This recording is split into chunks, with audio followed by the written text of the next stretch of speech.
Alright, today's adventure is to the Museum of Cham Culture. I reckon the oldest friggin' thing in Da Nang. My wife was just telling me that they started collecting shit for this place in 1915 and it opened in 1919. So, yes, Lawan.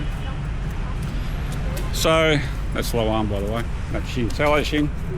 Shin, where are we going? I'm You going Museum. Museum.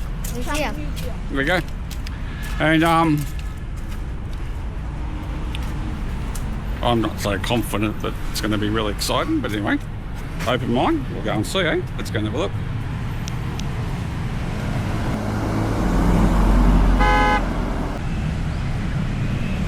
Where is the Cham Museum?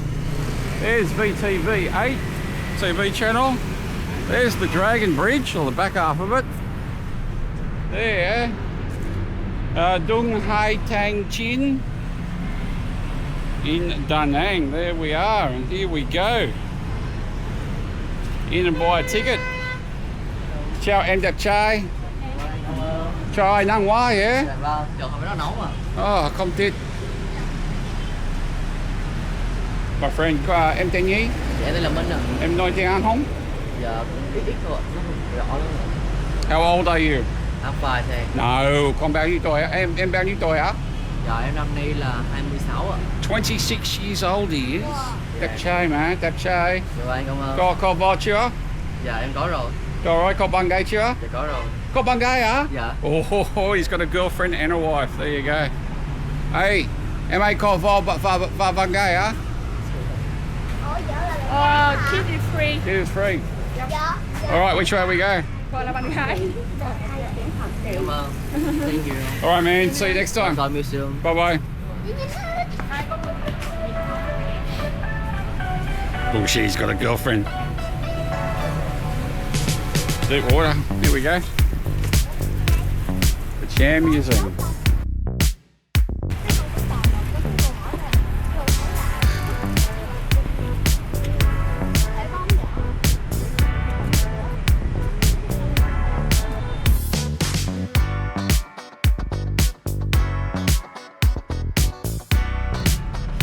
I bet you didn't know that there are elephants in central Vietnam. Just up in the hills outside of Da Nang, Pleiku and all up around that high country up there, they've actually got these Asian elephants. And they're still alive today. There's still some. It's, you know, they're struggling because of urbanisation. But here's a really old stone carving that's...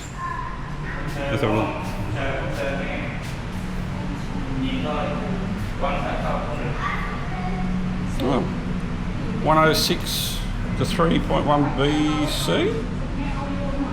Pretty old. BC. Chào em. Worshipper. 10th or 11th century. There you go. 10th or 11th century. That makes it what? A bit over 1,000 years old. Found it. So when you come in, right, you come in through the main door and you look at this little place here, right? It's got it in English and shit. You scan the QR code, all right? And then they get you onto the Wi-Fi and then you actually get the audio in English that'll tell you what the shit is.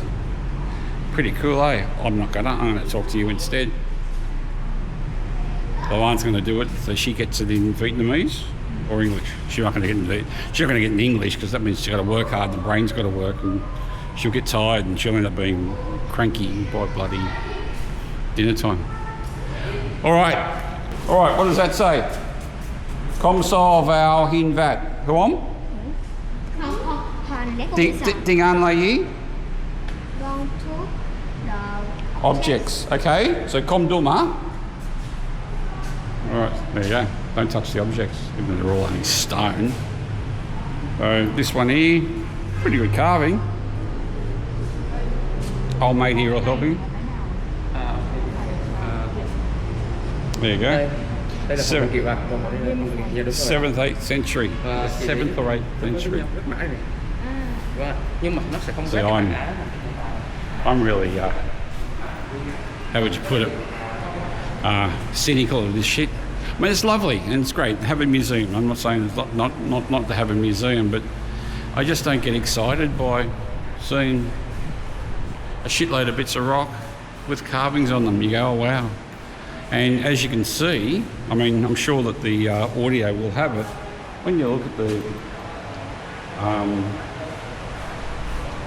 at the labels on them, they don't really have any great information, only that they're coming from the 7th or 8th century. It's sandstone. It's where it's from, which is the temple Mi Som E5. So I'm sure we can find out where Mi Som Temple is.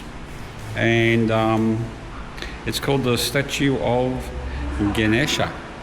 There you go. There you go, right? So, you know, it doesn't have...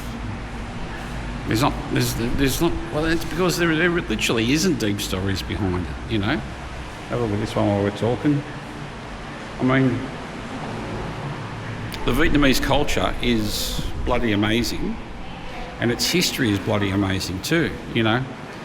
What is it now? 800 years of self-rule since they defected from the Chinese, because this used to be all Chinese territory at one stage.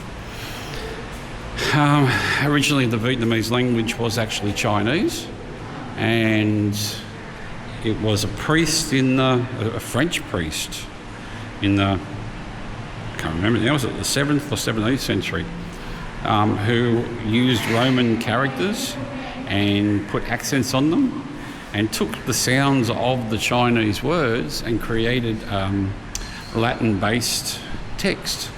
And that's what formed the Vietnamese that we know today. So all of that is really, really interesting. You look at this here. Looks like an oversized freaking Lego block, doesn't it? Got little carvings on it. I'm sure it's beautiful. It tells a story. This is the curator, the big boss.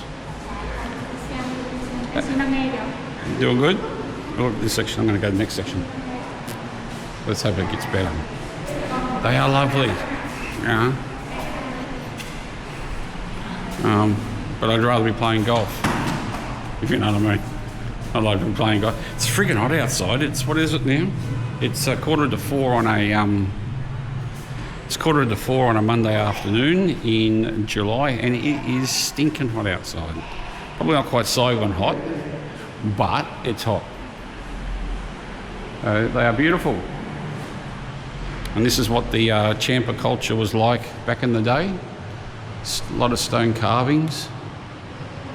I suppose if anything it talks to the transition of religion. You know, Vietnam now is a Buddhist country with a good fraction of specifically Catholic Christianity. And back in these times, when we're talking the 7th to 11th centuries, there wasn't that type of stuff around, you know. Some early influences of things like Buddhism and shit that come from China. There's one there, another one there, you know. But really, if you look at it logically, we'll go around the back here first and come out that way. The whole concept of religion was very different. So, you know, I'm not saying that there is or there isn't, but then it pulls in the question of what is the logic of a God or your God in today's world? Is it a case of that the God that we know today, whether you believe in that God or not, and whatever God that would be, is actually a modern creation of something old? Because these Champa bloody sculptures, they don't have the Buddha sculpture, you know. They don't have all these things. I don't know. It's just a question that I have, and I don't bring a conclusion to it. I like to bring the question to it, you know. And I suppose if I'm going to walk away from this exhibition with anything, you know, it's looking at, so what was their God? I mean, if that was their God in the day, why is it not the same God now? And I don't mean Christianity or anything like that. I just mean whatever was worshipped back in the 6th century, why are we worshipping someone different now? Good question. I'd love to hear your comments. All right, here we got a gallery. And, all right, so what this gallery is are pictures of when they built the freaking gallery. The construction, okay? Da Nang seaport, okay, they transported all the shit to the river, or to the inlet, which is that way, only 100 metres or so. Brought it over, and they started building places like this. Yeah, and that's still in action today. Try and get a date on it. No dates. As I said, Milan said it was 1915 that it opened, I suppose. There we go, 1934. I got one there. 1936 in French. Interesting, it's in French. Okay, so the French were in control in the 1930s. They'd colonised Vietnam, and it's quite logical and possible that it was the French motivation that actually brought this building together. Another great topic of Vietnamese culture is the influence of the French. There is no doubt that the French had a massive influence over the culture of Vietnam, but was it the right thing or not? You know, they muscled their way in the 1850s, I believe it was, and they had control of Vietnam for near on 100 years. And it wasn't really until the Battle of Dien Bien Phu, I suppose, where they really said, okay, we've had enough, you know. And that brought on the Vietnam-America War. You know, it was the French leaving that brought on the Vietnam-America War, because the control the French had, they got out and there was no one to replace them, and the Americans got a bit spooked and went, what are we going to do? But I won't go into that because I'll be talking for the next 20 minutes. Here we go. So a bit of clothing from somewhere. There you go, it's clothes. Well, there you go. Again, what does this tell me? Absolutely freaking nothing. They're great clothes, okay? You can see them if you do a Google search. You don't need to see them in the flesh. A few musical instruments, drums, woohoo. Don't know what that is. Look at that thing there with a tortoise shell. That's its base. There you go. That's half interesting. Okay. And over here we got models of boats. So there we go. There you can read it yourself, I suppose.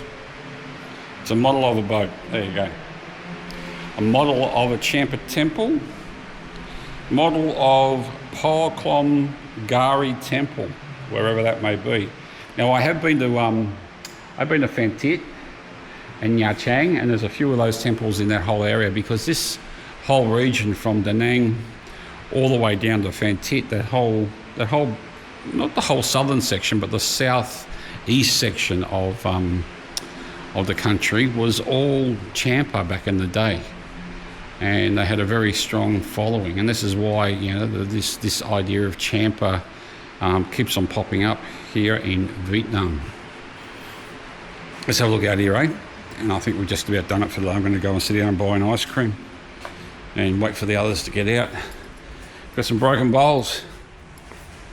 Ooh, some clay pots. Double hoo, more of these sculptures.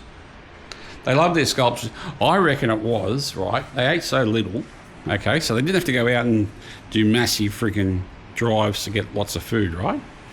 So they ate so little, they had nothing to do.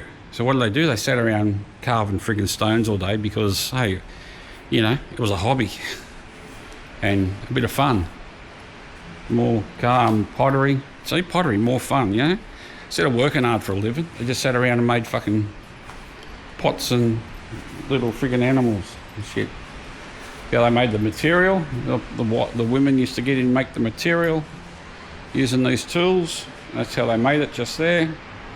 And that turned into cloth that they turned into clothes that you've seen over there.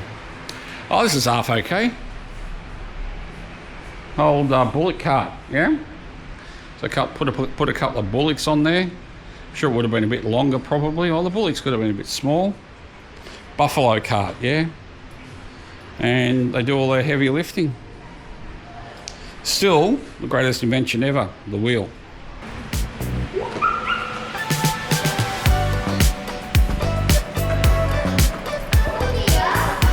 Oh, cooler down here.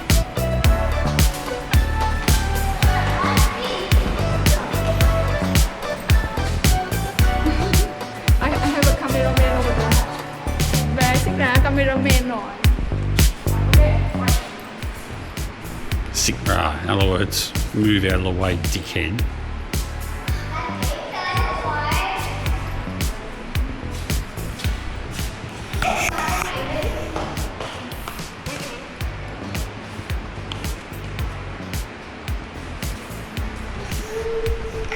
My efforts in taking something. All right, so good news is it's cooler down here. Bad news is it's same fucking carvings as upstairs. There's a chair over there, that's good, but that's where I'm going to end my day.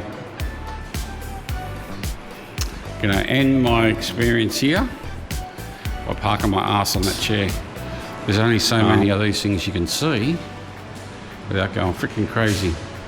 A model of a ceremonial pit. So a ceremonial pit where they have ceremonies. I don't think it's a grave. Model of a ceremonial pit. Same again. Alright, that'll do, mate. Thank you very much for following me. It's been a long one today, but you know, hey, hope you enjoyed it. If you're coming to Da Nang and you want to see this stuff and you're interested in it, come along. If it interests you, people will get hours and hours of fun out of this stuff. If it doesn't interest you, watch my video, have a glass of wine and say you've been there, because that's basically what it is, yeah? Alright, so enjoy. I'm off to look at something else. I'm not going to tell you. I want you to keep watching on my channel, so make sure you subscribe and click the notification icon, because there are a couple of very special little videos coming along in the next few days that are special things in Da Nang. Okay, that's all I'm going to say, the special things in Da Nang. I'm in Da Nang for about 18 more hours. We're off tomorrow to Quan Chi and Khe Sanh and Hue, and it should be a very exciting time, so make sure you subscribe to get the latest videos on my trip, yeah? Thanks guys, I'm An Aussie in Vietnam. See you soon, bye bye.